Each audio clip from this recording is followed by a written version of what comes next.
Paseo Colón 731, sede de la Federación Gráfica Bonaerense. A mediados de 1968, en una pequeña oficina de este edificio, Rodolfo Walsh comenzará a editar un periódico sindical llamado CGT. Luego de años signados por una abundante producción literaria y una pobreza apremiante, el escritor se vuelca de lleno a los lectores de clase trabajadora que por esos días se enfrentan a la feroz dictadura que gobierna el país. La urgencia de la época empujará a Walsh a definirse políticamente, a elegir entre ser un mero observador de la realidad o participar activamente de ella, a cambiar el ejercicio paciente y elaborado de la literatura por el violento oficio de escribir.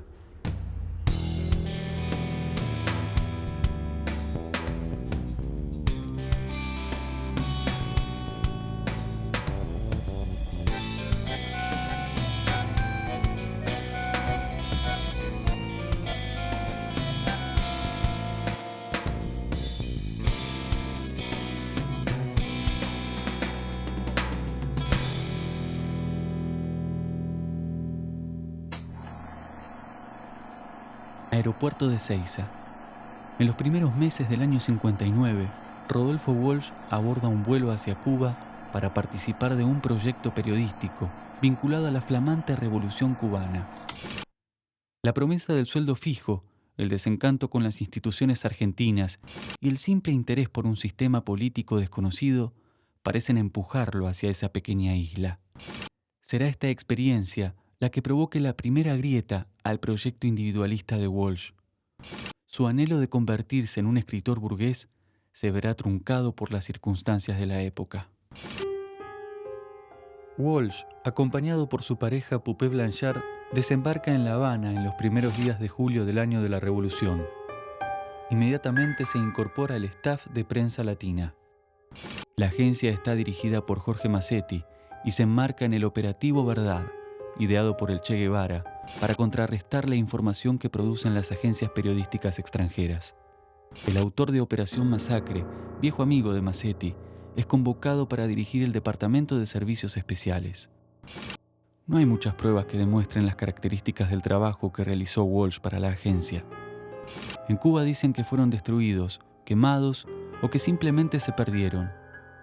Sin embargo, algunos fragmentos de cartas que Poupée escribió a su madre reflejan, no exentos de ironía, el compromiso del escritor argentino con la revolución.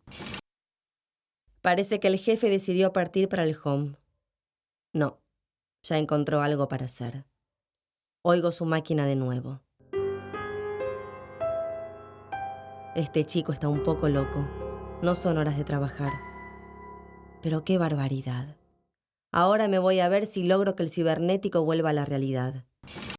Al poco tiempo, Rodolfo y Poupée son alojados en el edificio Foxa, el más alto de la ciudad. Desde allí, no solo tienen una hermosa vista panorámica, sino también un punto de observación privilegiado de una revolución que se construye con una gran efervescencia popular, pero también con muchas contradicciones. Un cable escrito por el propio Walsh evidencia la compleja situación que se vivía en esos días. La Habana, 22 de octubre de 1959. En el fastuoso hotel Habana Hilton, los delegados norteamericanos que asisten a la convención de agentes de turismo se asomaron a las ventanas para presenciar un curioso espectáculo. Del aire caían nubes de papelitos blancos. El bombardero B-25 de fabricación norteamericana, de cuyo vientre caía la lluvia de papeles, sobrevolaba la ciudad sin ser molestado. Eran las 6 de la tarde. Entonces comenzaron las explosiones y las ráfagas de ametralladora. Los inocuos papelitos se habían convertido en balas de calibre 35 y en granadas de fragmentación. Cuando terminó la operación había 2 muertos, 50 heridos graves y un número indefinido de lesionados. Se vivía la idea de que Cuba iba a ser invadida. Entonces ahí se crearon comités de defensa en las empresas que tenían mucho personal o bastante personal, se formaba un grupo del que yo no formé parte, entre otras cosas por los horarios que yo cumplía. Es decir, cuando yo salía de la agencia, en general lo que quería era dormir, no practicar tiro al blanco. Esto, y así con esta claridad se lo dije a Masetti, ¿no? Y Rodolfo, evidentemente, tenía otro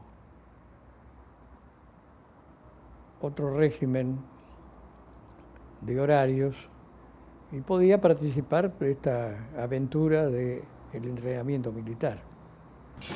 La Habana no solo es la oportunidad de tomar contacto con la experiencia revolucionaria. El clima tropical y el ambiente exuberante de la isla despiertan los sentidos de Walsh, quien comienza a frecuentar regularmente a varias prostitutas mulatas. Años más tarde escribirá: Toda la ciudad es un inmenso laberinto de pasillos, terraplenes, escaleras, rampas, subidas y bajadas. Una arquitectura esponjosa llena de pasillos y corrientes de aire, galerías y recovas. Ciudad acuario, ciudad submarina, ciudad corazón, ciudad arterial. Cavada y excavada, agujereada de sueños, buscadora y subterránea. Vagina donde uno fluye y refluye para siempre. Ciudad que toco siempre lentamente, calle por calle, piedra por piedra, como se toca un cuerpo de mujer. Ciudad para recorrer con una flor entre los dientes, para caminar con zancos explosivos.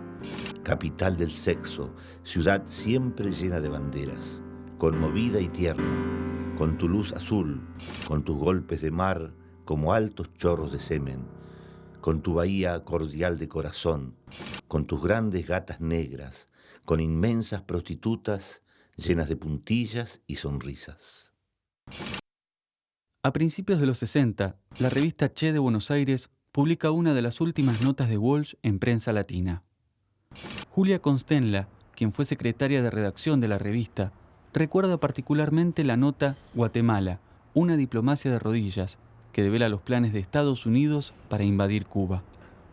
Cuando ya estábamos por imprimir la revista, Pablo Giussani, que era el director de la revista, comprendió que estábamos cometiendo un error, que esa nota no debía publicarse, porque Rodolfo, que era un criptógrafo interesante, había descubierto la clave con la que se manejaban los Estados Unidos para enviar información para posibles ataques a Cuba.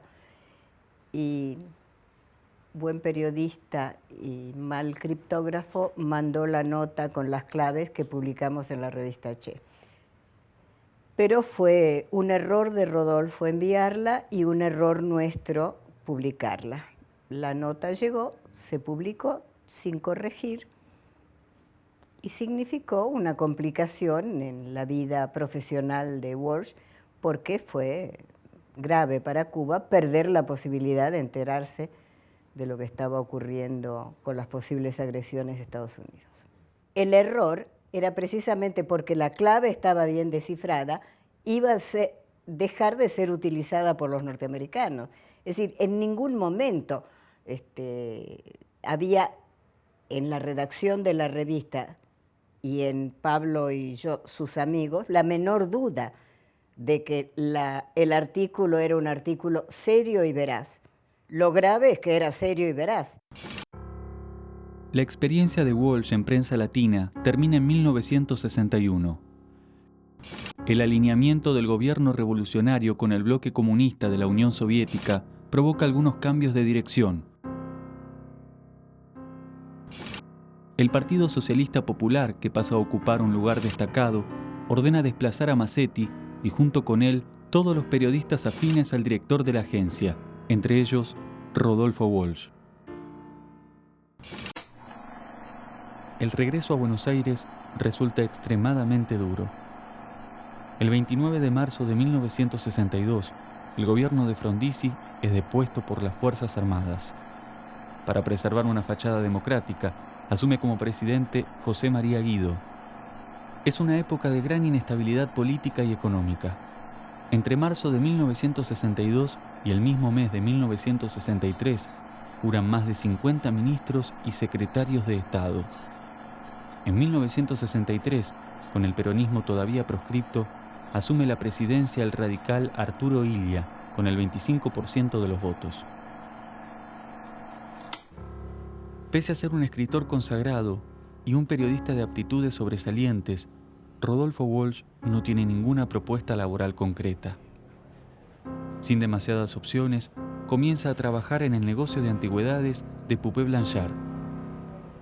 Lo hace hasta el año 63, cuando la relación llega a su fin.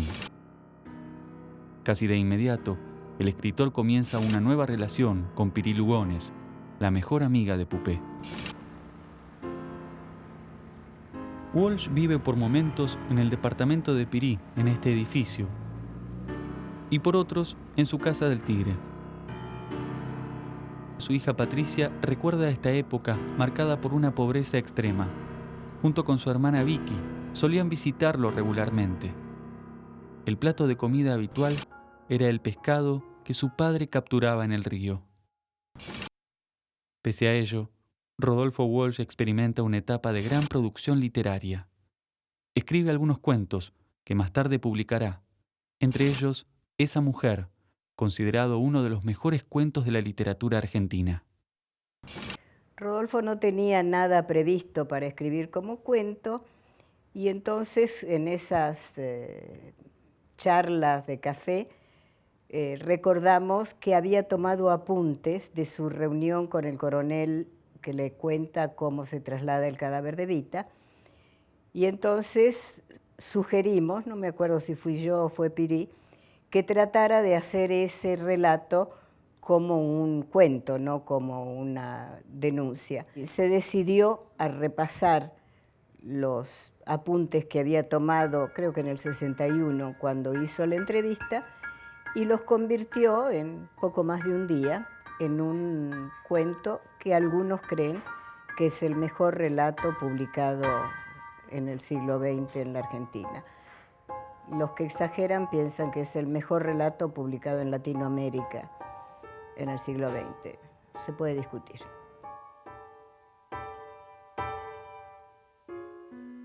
En 1964 decidí que de todos mis oficios terrestres, el violento oficio de escribir era el que más me convenía. En realidad he sido traído y llevado por los tiempos. Podría haber sido cualquier cosa.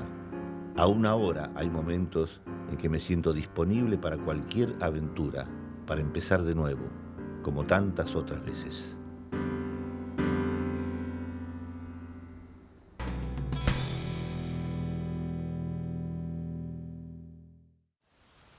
«1965 es un año de sentimientos contradictorios para Walsh.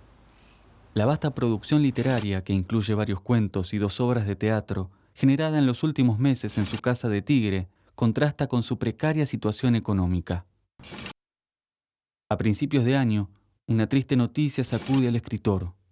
Su amigo Jorge Massetti había muerto en Salta, mientras intentaba establecer un foco guerrillero. En abril del mismo año, en el Teatro San Telmo, se estrena La Granada, basada en textos de Walsh. Es una sátira que recupera ciertas experiencias vividas en Cuba. Era entusiasmante para los que la hacíamos, porque era un texto muy rico, era un hecho contestatario, se trataba de estar hablando de los militares en primera persona. El tema es que este soldado pone el dedo en la granada y si saca ese dedo explota todo. Pero digamos, el núcleo de la cosa era esta inconsciencia que fue por casualidad que metió el dedo, pero el hecho de sacarlo, de que explotara todo, movilizaba a muchos intereses. Todo el mundo entendía de qué se estaba hablando. Primero porque era un idioma cotidiano, eran personajes cotidianos y por lo tanto hablaban de esa manera. Y exponían una situación satírica que todo el mundo entendía y por lo tanto todo el mundo se divertía con eso, se reía de algo muy serio. Sin embargo, las expectativas de Walsh no se corresponden con la repercusión que tiene la obra, lo que provoca cierta desilusión en su creador. Una carta dirigida a su hija Vicky es prueba de ello. Están equivocados quienes creen que me bastaría escribir cosas inofensivas para que me llovieran los premios. Aquí hay todo un sector de la cultura oficial, del periodismo serio, que nunca me va a perdonar que haya escrito Operación Masacre y Caso Satanovsky, y que haya estado en Cuba. A fines de junio de 1966, con el guiño de gran parte de la sociedad, un nuevo golpe militar sacude a la Argentina. Arturo Illia, víctima del vacío de poder y de una campaña de desprestigio impulsada desde los principales medios de comunicación, es destituido por las Fuerzas Armadas. El nuevo gobierno de facto, liderado por el general Juan Carlos Onganía, agudiza la represión contra los trabajadores y prohíbe toda actividad partidaria. La universidad pública, uno de los crecientes focos de pensamiento político, es intervenida y pierde su autonomía. Paradójicamente, la CGT, dirigida por el metalúrgico Augusto Bandor, tiene una actitud conciliadora para con la dictadura, actitud que provoca enfrentamientos y divisiones en la central de los trabajadores. Con todos los espacios políticos intervenidos por la dictadura, muchos intelectuales comienzan a alquilar, los fines de semana, casas quintas fuera de la ciudad. Allí realizan reuniones en las que la política comienza a ser un tema excluyente. La tranquilidad de los lugares parece contrastar con las ideas que se empiezan a discutir. Era un momento en que había que salir de Buenos Aires, un sábado, un domingo, sin salir de Buenos Aires parecía una condena, ¿no? Íbamos, nos reuníamos y a veces éramos muchísimos en una quinta, con los chicos y todos, jugaban fútbol. Estaba Rodolfo también en esas movidas. Estaba muy entusiasmado con un libro, se titula La Orquesta Roja, y narra las aventuras de Leiva Dromp, un espía soviético que estuvo recluido en una cárcel en Alemania en la época del nazismo y que fue el que pasó a Moscú la noticia de que las tropas alemanas estaban por invadir, ¿no?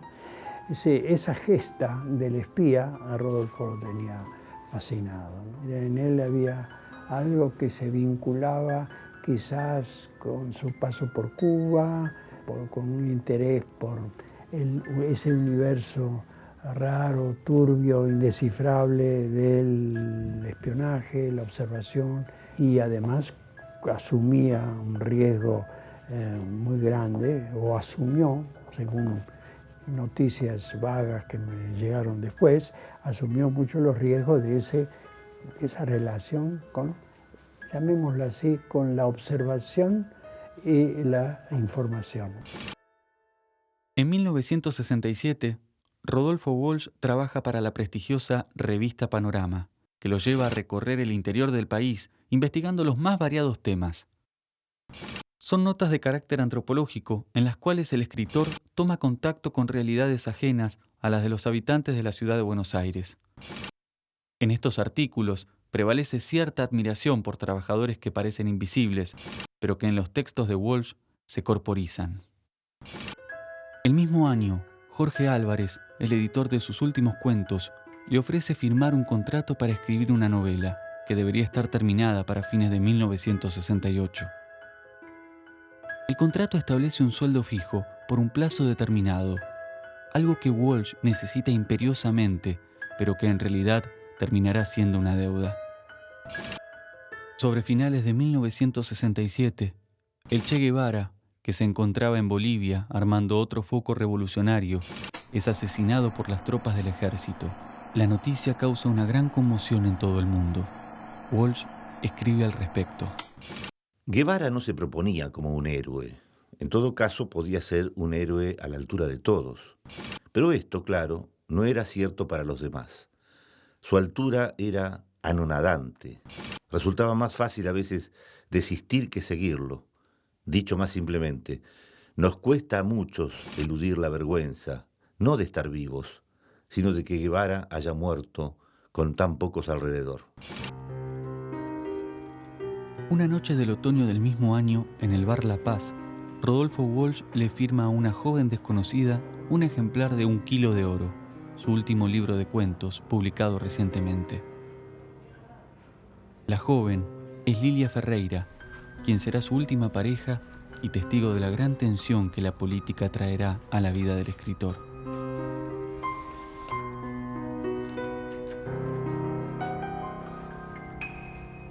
A comienzos de diciembre del 67 llega Pacurondo, que venía de La Habana y venía con una invitación para Rodolfo. Y la invitación era para asistir al Congreso de los Intelectuales que se iba a celebrar en La Habana en enero del 68 y a que fuera también, participara como jurado del concurso de Casa de las Américas. Y en ese viaje también lo hizo junto con otros intelectuales que iban al Congreso, como, bueno, Pacurondo, León Rosisner. La temática de fondo era el compromiso de los intelectuales, ¿no? Es decir, cómo los intelectuales participaban en los procesos políticos que se estaban viviendo en América Latina, por ejemplo. La participación en el Congreso de los Intelectuales, con la presencia de las delegaciones de los vietnamitas que estaban en plena guerra contra el imperialismo yanqui, y con representantes de los movimientos de liberación del tercer mundo, y con delegaciones de movimientos revolucionarios de América Latina. Para Rodolfo, eso fue una vuelta a poner los pies en el mundo, en los conflictos del mundo real. Al regreso del viaje a Cuba, se produce un encuentro que será decisivo en la vida de Rodolfo Walsh. Mientras entrevista a Perón en su residencia de Puerta de Hierro en Madrid, el escritor conoce a Raimundo Ongaro, líder del poderoso sindicato gráfico. El dirigente obrero tiene una larga historia en la resistencia peronista y es proclive a terminar con la relación que Augusto Bandor estableció con Onganía. En marzo de 1968, en un congreso no autorizado por el gobierno, Ongaro es electo como nuevo secretario general de la CGT. El bandorismo no acepta la derrota y la CGT se divide en dos. La nueva central, llamada CGT de los Argentinos, nuclea a los sindicatos más combativos y abre un nuevo frente de conflicto para el gobierno militar que se expande rápidamente por todo el país. Walsh es convocado por Raimundo Ongaro para crear un medio de comunicación para los trabajadores, lo que significa el ingreso definitivo del escritor al terreno de la política. Bueno, este diario fue pensado, diagramado con módulos como para que desapareciera la figura de diagramador, dado que era un momento bastante álgido político, donde no se podía comprometer a demasiada gente en la realización del diario. Pero por eso se pensó de trabajar con columnas donde la información, desde el logo que estaba de la CGT acá, el diario se comenzaba a leer acá arriba y terminaba acá abajo, pasaba a la página siguiente. Este diario, de alguna manera, los módulos estaban pensados como para que se pudiese doblar y el que lo leía y viajaba, solamente ocultando el título, era una hoja de diario más. Con lo cual había muchos militantes que lo podían leer tranquilo en algún medio de transporte. Rodolfo Walsh forma un equipo de redacción mínimo, compuesto de jóvenes periodistas que realizan este trabajo como una forma de militancia. El gran desafío del escritor es encontrar un estilo claro y directo para escribirle a los trabajadores. En el número 3, comienza a publicar una nueva investigación seriada en torno a la muerte del sindicalista Rosendo García, asesinado en la pizzería La Real de Avellaneda por matones bandoristas. La investigación desnuda la complicidad entre las instituciones del Estado, los medios y el sindicato manejado por Bandor, y es el antecedente del libro ¿Quién mató a Rosendo?, que será publicado tiempo después. El trabajo en el semanario CGT continuará alimentando el conflicto que persiste en Walsh, entre ser un escritor burgués o definirse como un hombre de acción. En 1968 he actuado mucho más en función política que anteriormente, incluso que en Cuba. Quiero decir, con muchas menos dudas y con una conciencia más clara. No por eso el qué hacer se ha presentado en forma menos acuciante. Al contrario, mi reingreso en la órbita del marxismo ha puesto al día todas las llagas de la conciencia.